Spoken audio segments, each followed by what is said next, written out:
May mga nagtatanong pa rin talaga kung paano gamitin si ating Minoxidil 20%. Hindi lang siyang gamitin, especially kung ang concern mo is mataas na kilay, meron kang bald spot, pocknot, or tumataas na yung hairline mo. So usually ganito ko siya ginagamit. Ginagamit ko kasi ito every night. Yung tipong tapos na ako mag-skincare and everything, yung tipong matutulog na lang ako.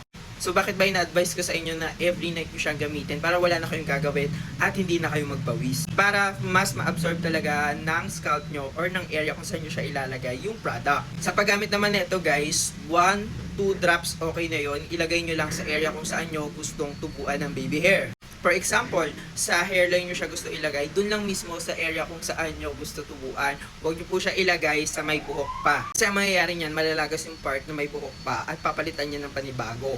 Yun po kasi yung mechanism ng mga minoxidil na kung saan kapag may buhok pa, tatanggalin nila yon tapos papalitan nila ng bago. You have to use it continuously para mas ma-maintain mo yung baby hair na tumutubo. Kaya lagi kong inuulit-ulit sa inyo na dun lang sa area kung saan nyo gusto tubuan ng buhok. Huwag na po tayong makulit, doon lang po talaga. Pwede rin kayong gumamit ng umaga pero make sure nyo na na-absorb na talaga ng scalp nyo yung product bago kayo gumawa ng kung ano-anong activity. Para ma-make sure nyo na talagang nag-absorb na yung product sa scalp nyo. Para mas makita nyo rin yung full potential ng product. Mind you guys, huwag nyo siyang gagamitin kapag pawis kayo or parang hindi pa kayo naliligo. Kasi may tendency na magka-breakout kayo and na-experience ko yun. Pero with this minoxidil, hindi ko siya na-experience. Pero advice ko pa rin yun guys na dapat malinis yung area kung saan nyo siya nilalagay. Yun lang, kung gusto nyo magpatubo ng baby hair, kung may bald spot kayo, may pocknot kayo, and sensitive yung skin nyo, ito yung minoxidil na masasuggest ko sa inyo.